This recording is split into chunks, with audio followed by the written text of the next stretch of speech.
may be for another, a middle, or an end. All these finished and unfinished tales with neither creak nor crack to bookend them make a story, and more than a story, a history.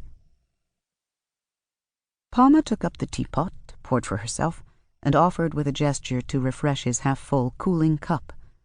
He answered with a shake of the head and his hand over the rim. "I must stay awake. I have somewhere to be later tonight." "Vague again," his mother chided. "Don't act as if I don't know you. Give me something. A name?" Chance pondered. He knew that his mother worried about him, perhaps even more than she worried about his brother, although she would never say so. She had the same concerns as other ordinary parents. Was he happy? Was he prospering? Was there someone to take care of him when she was gone? "A name?" he mused. "Very well. Her name is Miranda." It was 3 p.m. at the Crossing Bar, a watering hole famed for its proximity to the courts of justice, and Miranda Ecuvo was discovering to her deep dismay that the day was not improving. "Murder by numbers," said Kabir Lucknoor, her boss. "Playing doctor," countered Fernando Cavill, her colleague. "Reverse hangman," Kabir riposted cheerfully. They looked at her with anticipation, waiting for her to add to the game. She gave a blank stare in reply and drained her drink. Bad enough to be depressed without dealing with their dubious macabre humor as well. "Well," said Fernando, huffing the word out on a big breath to break the tense silence, "we all have our ways of dealing with the stress. Bartender, another one of this right here." He leaned over, his body one long skinny curve, sheltering a neat arrangement of empty shot glasses, and waved a finger to get the man's attention. "Smoke?" Kabir said hopefully, but Miranda stayed silent. "Another drink?" He was the opposite of Fernando, not fat, but slightly rounded with affluence. He had no favorite drink, but kept to a varied range of mood-altering chemicals used in moderation.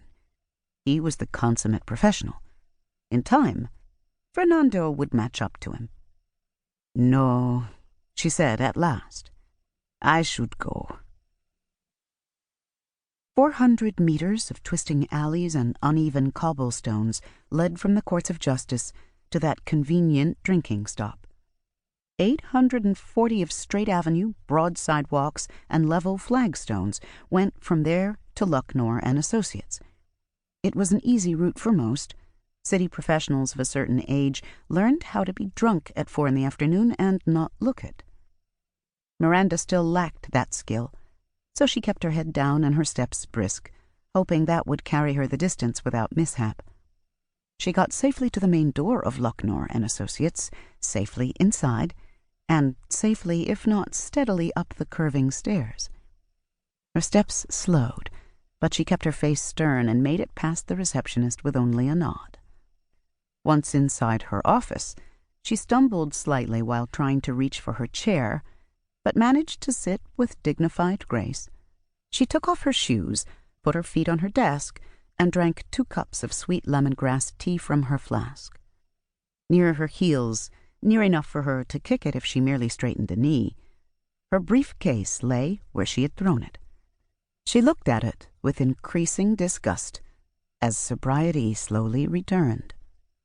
She picked up the phone, dialed, and waited. "Hello, Miranda, it's a little busy here." The words were rushed, distracted. In the background, a recorded voice spoke in a charming professional lilt. "Like many ancient walled settlements on the continental coast, the city has a history that dates back to—" "I wish I were an ancient walled settlement," Miranda said. "All that bombardment and danger in the past, nothing but serene meditation in the present, and only a little crumbling at the edges to look forward to in the future." "Are you drunk?" the live voice asked in a low, suspicious murmur, clearly trying not to be overheard. To keep listening to this audiobook, I've left you a link in the description so you can do it, at no cost thanks to Audible's 30-day free trial.